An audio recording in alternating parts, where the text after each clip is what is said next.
Walaupun air kolam ini sudah saya masukkan di dalam gelas bening, dia tetap berwarna hijau.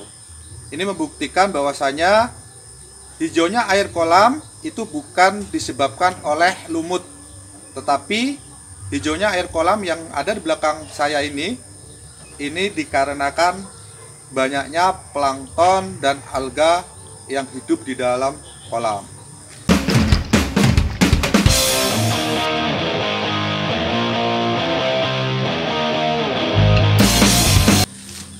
Assalamualaikum warahmatullahi wabarakatuh.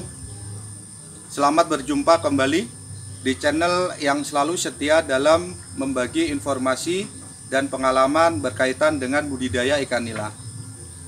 Pada kesempatan kali ini saya akan membagi video tentang penerapan groundwater system atau sistem air hijau pada budidaya ikan nila. Namun sebelum kita masuk ke topik utama, jangan lupa selalu dukung channel ini dengan subscribe, like, komen, share, dan aktifkan lonceng notifikasinya. Teman-teman para pecinta budidaya ikan nila, penerapan groundwater system atau sistem air hijau seringkali diaplikasikan dalam budidaya ikan lele.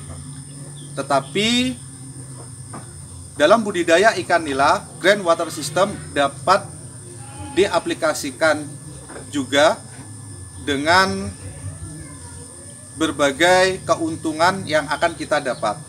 Mungkin banyak di antara teman-teman pembudidaya ikan nila yang belum menerapkan sistem ini, karena dianggap sistem ini hanya dapat dimanfaatkan pada budidaya ikan lele. Nah, pada video kali ini saya akan membagi apa sih keuntungan kita ketika menerapkan groundwater system pada budidaya ikan nila, dan bagaimana cara agar air yang ada di kolam kita ini bisa menjadi hijau karena alga dan plankton telah berkembang biak di dalamnya. Oke teman-teman, groundwater system itu adalah suatu sistem di mana air kolam itu dipenuhi dengan plankton dan alga, sehingga plankton dan alga tersebut ini mampu membuat air yang ada di kolam menjadi hijau. Tetapi tidak semua air kolam yang berwarna hijau itu sukses dalam penerapan groundwater system, karena ada beberapa kasus di mana kolam yang airnya berwarna hijau dikarenakan banyaknya lumut yang menempel pada dinding dan dasar kolam. Nah, bagaimana kita bisa membedakan apakah kolam kita sudah sukses dalam penerapan groundwater system atau belum? Maka dapat kita lihat secara langsung dan dapat kita uji, yaitu dengan cara kita langsung mengambil air tersebut dengan gelas bening, teman-teman. Jadi nanti kalau gelas bening ini ketika kita masukkan air kolam masih tetap berwarna hijau, berarti air yang ada di kolam sudah dipenuhi dengan alga dan plankton. Mari teman-teman kita ambil air kolam ya, kita masukkan ke gelas dan bisa kita lihat dan amati bersama-sama.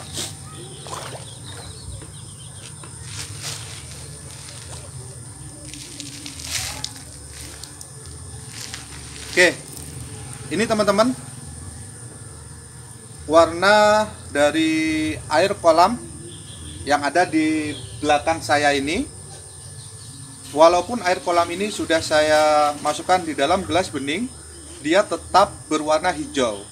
Ini membuktikan bahwasanya hijaunya air kolam itu bukan disebabkan oleh lumut, tetapi hijaunya air kolam yang ada di belakang saya ini dikarenakan banyaknya plankton dan alga yang hidup di dalam kolam. Oke teman-teman para pecinta budidaya ikan nila. Nah, bagaimana cara kita agar alga dan plankton itu bisa subur di dalam air kolam kita. Yang perlu kita perhatikan pertama adalah kolam yang kita bangun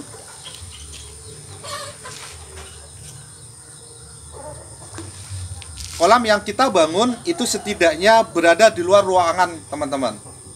Nah, ini bertujuan agar sinar matahari itu bisa langsung masuk ke dalam kolam. Karena alga dan plankton itu sangat membutuhkan sinar matahari untuk melakukan suatu proses fotosintesis. Nah, akan sulit ketika kita akan menerapkan groundwater system apabila kolam yang kita bangun itu tidak mendapatkan sinar matahari secara penuh. Yang kedua, untuk mengoptimalkan proses groundwater system, kita memerlukan suatu probiotik, teman-teman. Probiotik inilah sebagai pemicu tumbuhnya plankton dan alga di kolam kita. Apapun jenis probiotiknya, ini tergantung dari kondisi dan keadaan teman masing-masing. Saya menggunakan probiotik tangguh, teman-teman. Tapi bagi teman-teman ketika menggunakan produk yang lainnya tidak masalah. Ini sebagai pemicu tumbuhnya plankton dan alga di dalam kolam kita. Pengaplikasiannya ini bisa kita campur dengan pakan pada saat pembibisan atau bisa langsung kita sebar ke kolam setelah pergantian air. Ini tergantung teman-teman mau milih yang mana. Tapi kalau saya sendiri, saya selalu mencampur pakan dengan probiotik pada saat pembibisan, teman-teman. Nah, sekarang apa sih keuntungan dari penerapan groundwater system pada budidaya ikan nila? Jadi pengalaman dan pengetahuan saya selama ini, ya, penerapan groundwater system, yang pertama keuntungan kita adalah sebagai penyuplai oksigen alami. Yang kedua, keuntungan ketika kita menerapkan groundwater system itu adalah bisa membantu menetralkan amoniak, teman-teman. Yang ketiga, bisa menstabilkan suhu air yang ada di kolam. Keuntungan yang lain, teman-teman, apabila di kolam kita sudah menerapkan groundwater system, maka perlu kita lakukan beberapa pengamatan, teman-teman.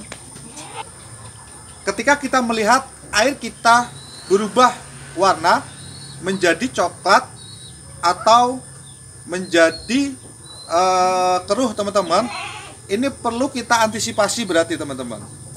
Itu membuktikan bahwasanya plankton dan alga yang ada di kolam kita itu berarti banyak yang mati. Nah, ketika plankton dan alga banyak yang mati, maka kita harus segera melakukan tindakan, teman-teman. Jangan kita biarkan. Tindakannya yaitu kita ganti dan kita kuras air yang ada di kolam. Nah, penyebab plankton dan alga itu mati itu disebabkan karena banyak zat yang sudah tidak dapat ditoleransi oleh plankton dan alga, ataupun kadar oksigennya yang sangat minim, sehingga plankton dan alga tersebut mati. Nah, ketika kita tidak mengganti air tersebut, maka akan mengefek kepada ikan nila kita yang ada di kolam, teman-teman. Ini pelet 381-1.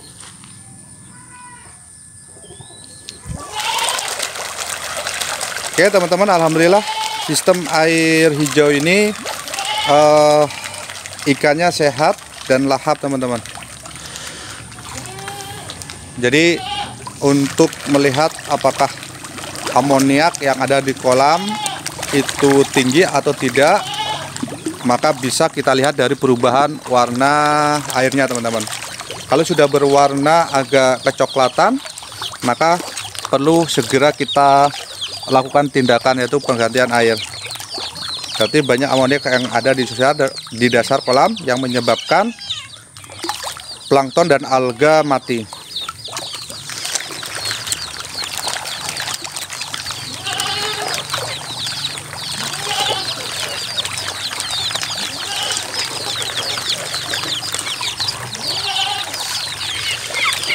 Oke, yang satu lagi teman-teman, nih.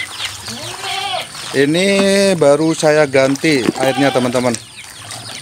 Karena di daerah kami musim hujan dan kemarin saya lihat ikannya kurang nafsu makan.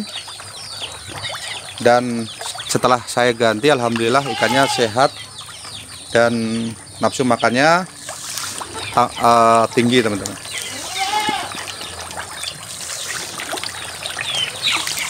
Oke, yang ketiga.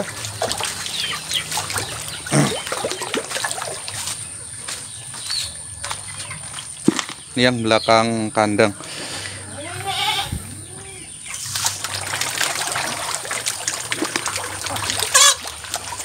Oke, mungkin itu yang bisa saya bagi pada video kali ini. Sukses selalu bagi teman-teman yang membudidaya ikan nila di kolam kecil skala rumahan. Dan saya akhiri, wassalamualaikum warahmatullahi wabarakatuh.